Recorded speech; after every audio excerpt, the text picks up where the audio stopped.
Well, welcome back to Core Motivations Podcasts. I'm your host, Michelle Connolly. I'm a certified Enneagram coach and a Symbis marriage coach. Is this your first time joining us? I'm glad you found us.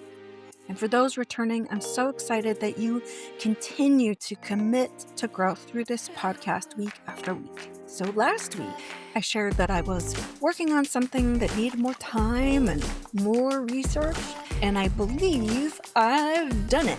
The big topic is social styles, as applies to how we operate in life, and of course, out of our Enneagram type. Now, this can be for all situations like home and family and friends and the people that you work with. I'd like us to start with a question or two and consider how those might impact us as we explore our social style. Well, ready? Let's get into it.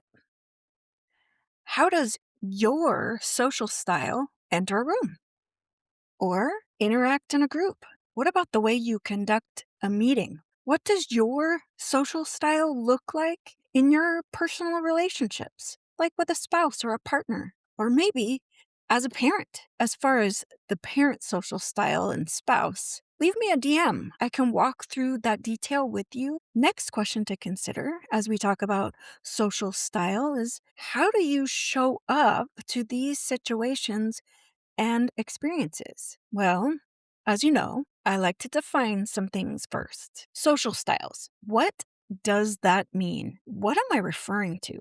Okay, well, social styles show us how people get others to respond to them in order to get their needs met. It is what they think they need to get other people to see them, appreciate them, or help them feel loved and accepted. It is how they unknowingly, or maybe they do, i.e., awareness of self, ask people to show up for them, and even how they show up for others. So, there are moments and opportunities where we can see all of this unfold in real time. And if we're paying attention, or rather listening to listen and discover, instead of the opposite, listen to respond and assume, ooh, that part is yucky. The listen to respond and assume. Have you done that? I know I have. Reflection and hindsight, baby.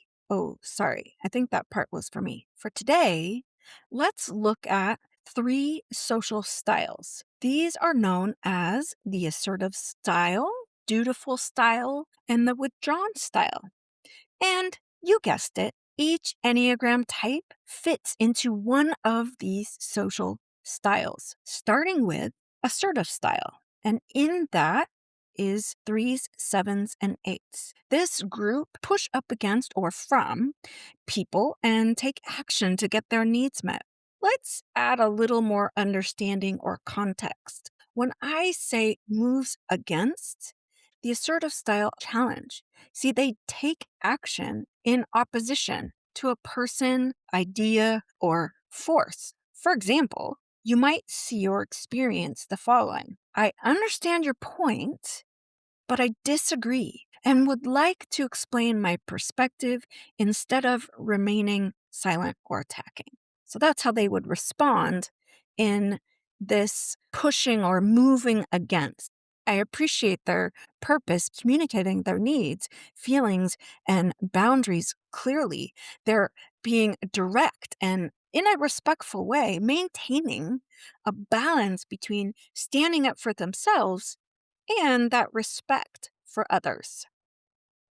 You might even experience in this social style I statements like, I feel stressed when, or I need more advanced notice. Physically, you might even notice this person communicate through body language, such as they'll maintain that eye contact using a calm, firm tone with an open, relaxed posture, active listening, and focused on conflict resolution. And finally, the assertive style would express thoughts and feelings openly without fear or guilt. Let's look at the next social style, known as dutiful style. Now, the dutiful style has the Enneagram type 1, 2, and 6 in it.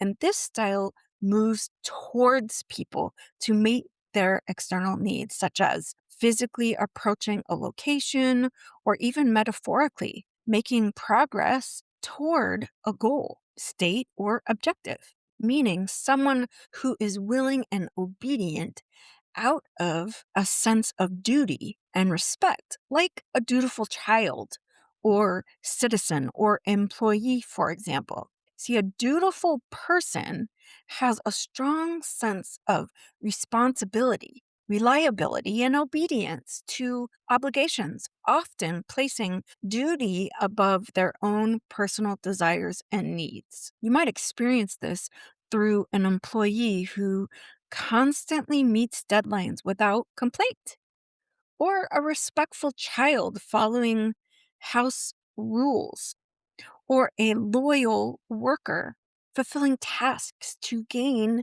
acceptance. You would see safety protocols, following procedures even when inconvenient. The dutiful style.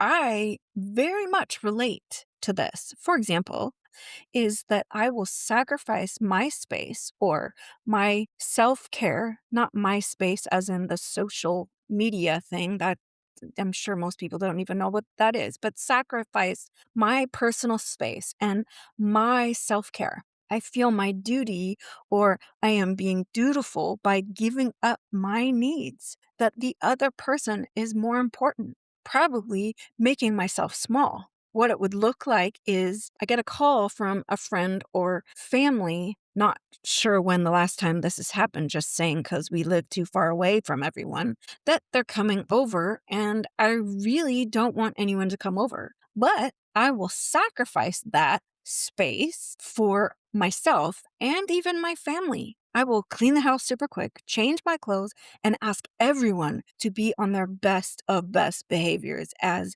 I greet with a happy spirit and a smiley face, as if nothing was being interrupted. Can you relate to that? I have to say that that is probably more of a reality than maybe I want to necessarily admit, but it is. So let's get into the last one, withdrawn style. And the types that fit into the withdrawn style is the 4, 5s, and 9s. Now, this style, they move away from people by turning inward to find fulfillment.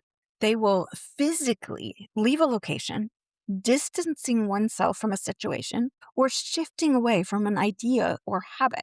A transitional abandonment of or reduction in proximity to someone or something to often better circumstances. Of course, all the while avoiding conflict. It gives space and change perspectives.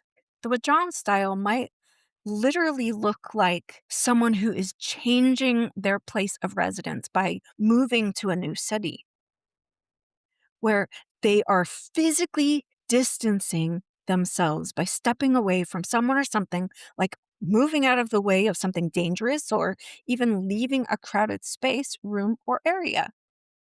It could be like distancing or leaving a difficult situation, drama, or toxic environment, which then brings peace back into order. So, what about in work environments? It might mean moving away from concepts, strategies, or beliefs, and withdrawing from commitment, habits, or even a person. Now, let's look at how each, or more accurately, where each Enneagram type fits into these social styles. And I briefly touched on where they fit, but we're going to go in a little bit deeper.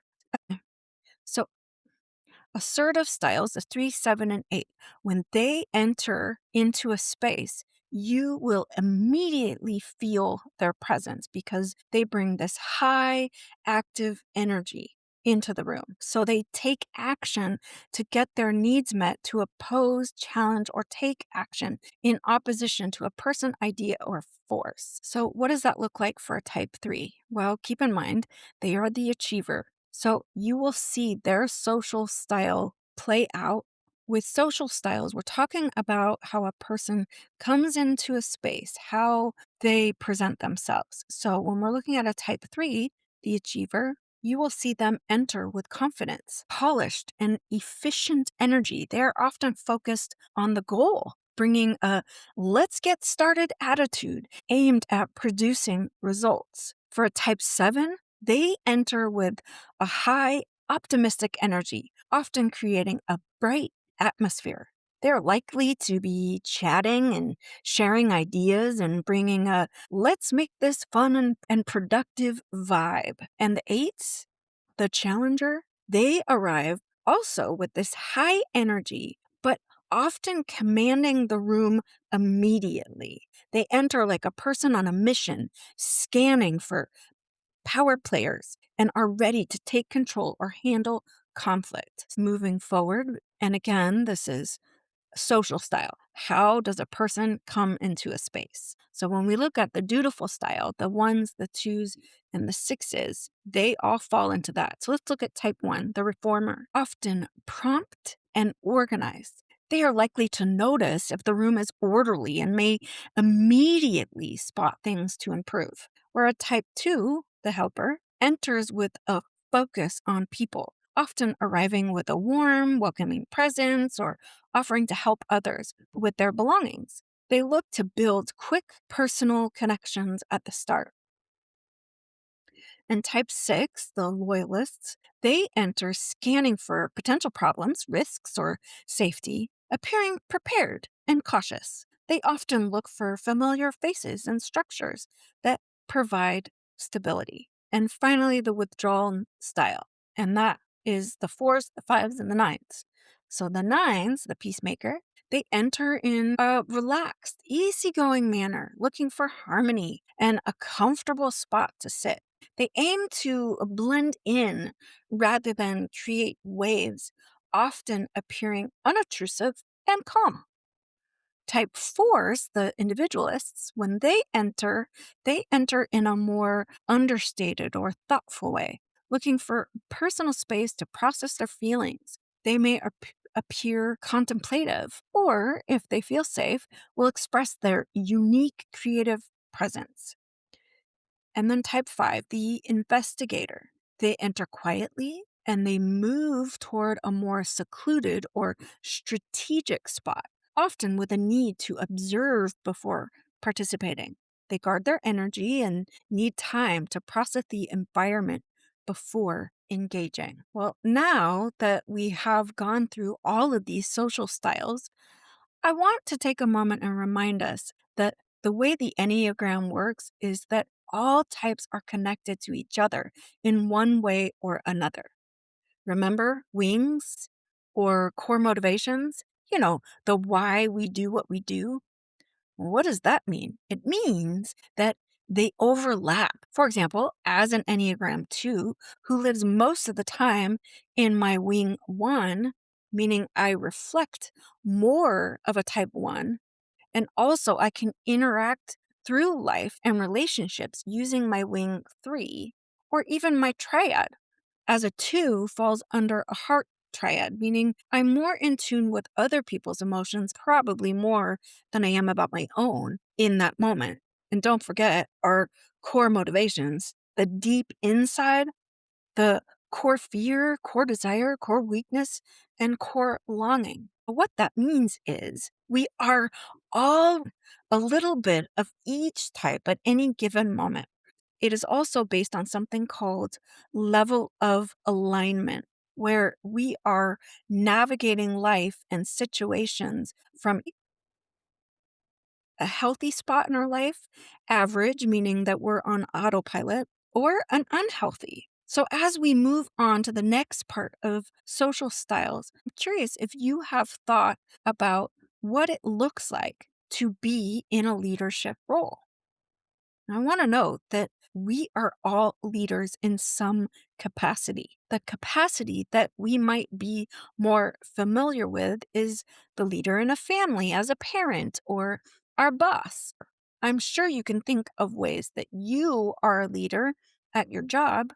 And if not, if you don't see yourself as a leader and would never consider yourself as a leader, take a moment and reflect and ask, how am I being a leader from the position that I hold at work today? Am I showing what it looks like to collaborate with others, especially those you are not fond of? How do you strategize?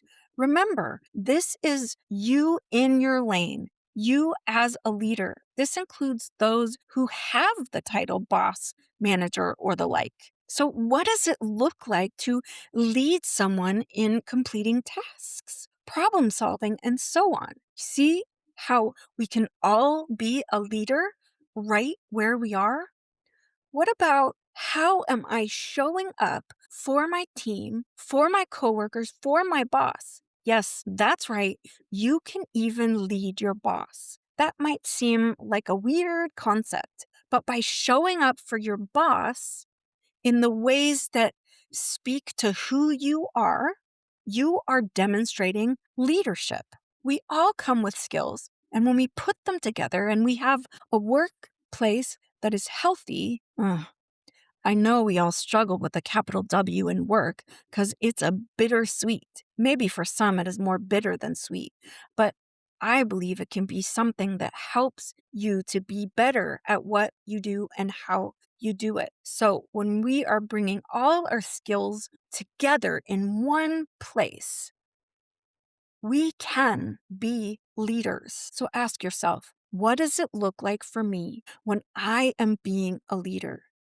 Perhaps be bold and ask the question, am I actually leading in the best way I can? Or am I leading at all? What about leveling up to take pride in the gift of leadership? And remember, we are all leaders. We just have different positions, different places that we lead, but we are leading in the way that we show up, who we are today.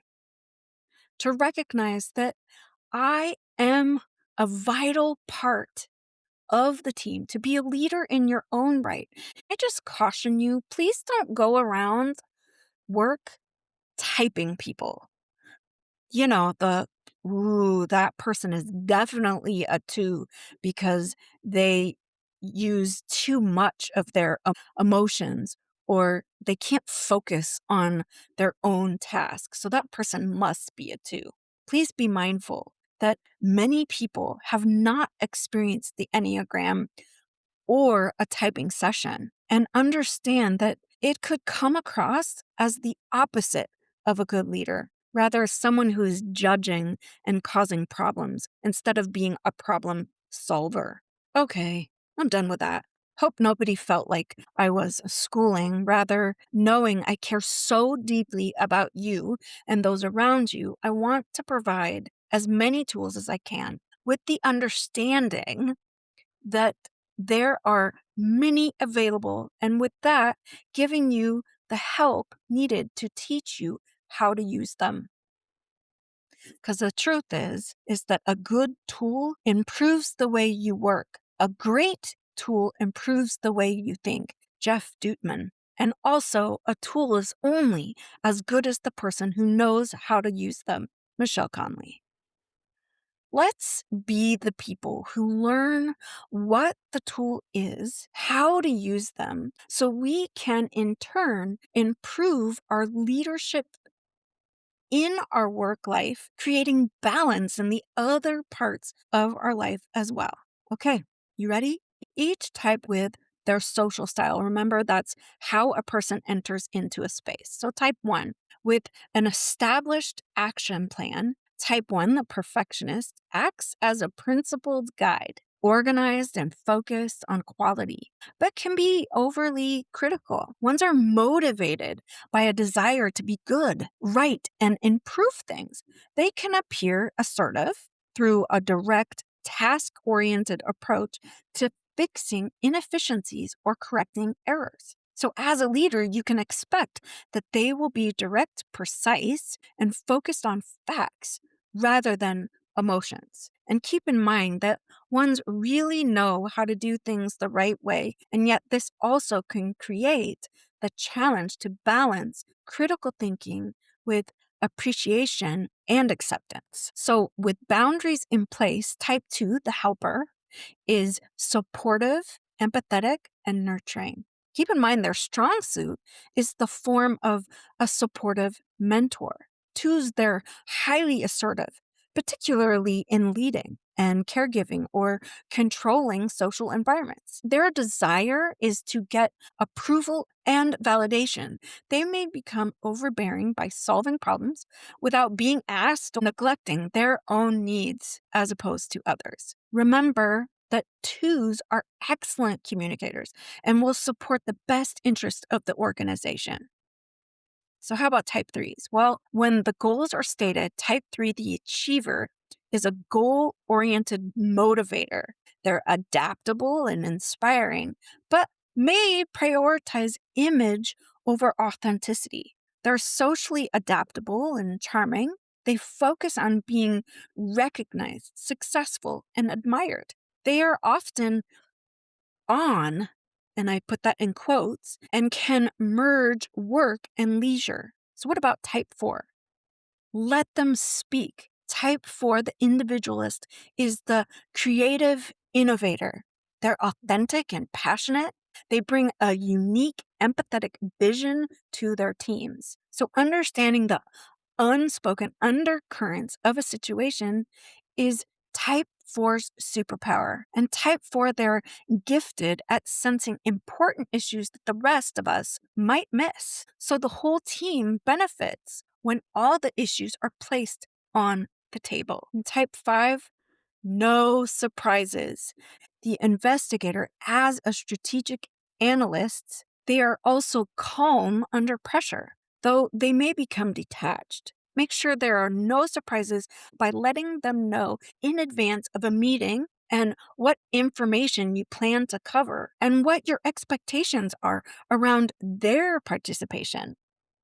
Type fives have a heightened sense of being overwhelmed, so support them by helping them get prepared. And with that, they can press in to their leadership abilities. So, type six, the loyalist, they are a stabilizing troubleshooter. They're reliable, cautious, and collaborative.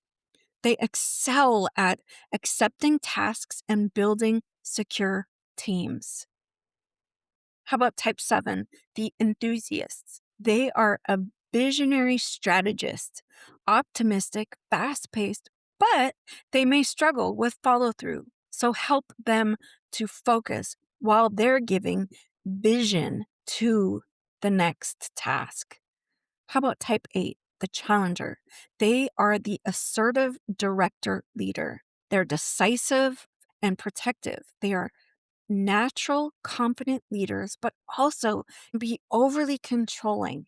They use direct communication and they enjoy challenges. I imagine that they're really, really good at escape rooms. I did not have a good experience with escape room. That's a story for another time. So, what about type nine, the peacemaker, a collaborative mediator? They're diplomatic, inclusive, and calm, and they excel at mediating conflict and fostering collaboration. They maintain team harmony and provide a stable, balanced work environment. And finally, nines, they lead through consensus, patience, respect for others, and consistency. So I kind of went a little further and I thought, what kind of jobs would Enneagram type have? So I found this to be very, very interesting and I just wanted to share it with you. Maybe you might resonate with one of these. And I also believe that many of these are right on as you learn to get to know the Enneagram types. I believe that you will see these in people that you know. But again, let's stick clear of typing somebody unless you're certified. So again, maybe you resonate. Type one. You could see them in a role as an accountant, an editor, a judge, or even an engineer. Type two, you might see them as a nurse, a teacher, a counselor, and even an HR manager. What about type three? Marketing executive, entrepreneur, and real estate agent. That one was surprising to me. Type four, a designer, a writer, an artist, and a therapist. I could see all of those things. How about a type five? Shouldn't be surprised by these. A scientist, an analyst, a programmer, and a researcher. Type 6, project manager, law enforcement, risk analysis, or an academic. Type 7, a travel writer, a pilot, a chef, an entrepreneur, and a marketer. Really surprised about the pilot aspect, and yet I'm not, because they are all about fun, fun, fun. Type 8, a CEO, a lawyer, an activist, and a manager. And what about a type 9? A mediator, a counselor, an artist, and a diplomat. The artist was a little bit surprising to me.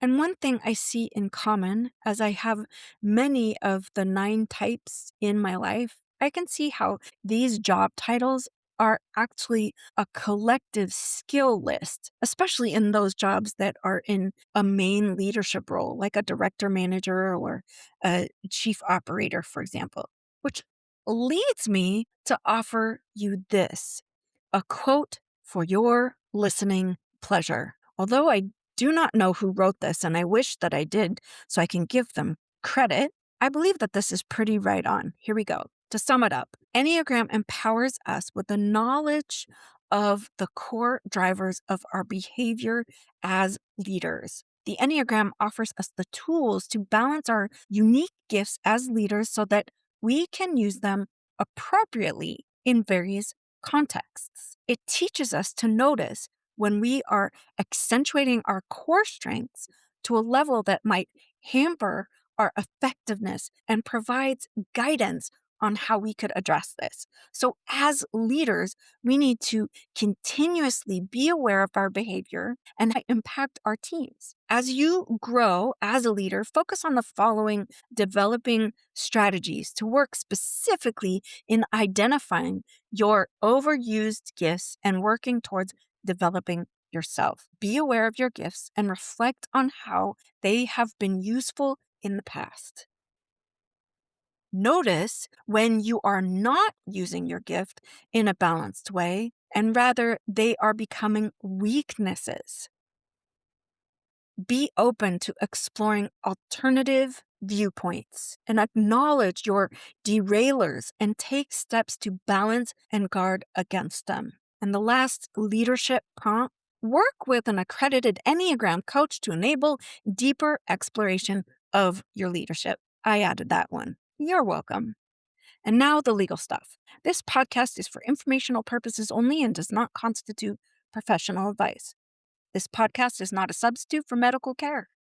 The materials, movies, videos, or books referred to in this podcast are recommendations only. The views expressed by our guests are their own and do not necessarily reflect the views of the podcast host. Hey, that's me, or sponsors. Join me each week as we dive into all things Enneagram, self-care ideas, self-love patterns and rhythms, share ideas from other reputable authors, doctors, and my favorite podcasters. Hey, a big thank you to you for being here with me today on Core Motivations Podcast. We're counting on you to help spread the word about this little corner at Core Motivations.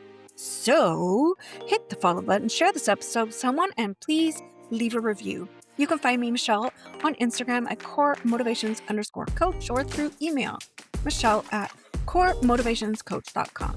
I hope that you, just like me, have learned how you show up in a space and have a clearer idea of your social style.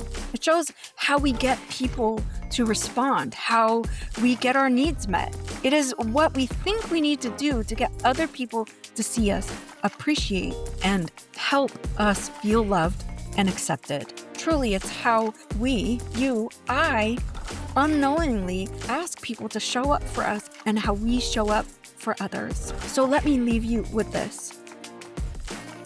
Until next time, and as always, I'm rooting for you.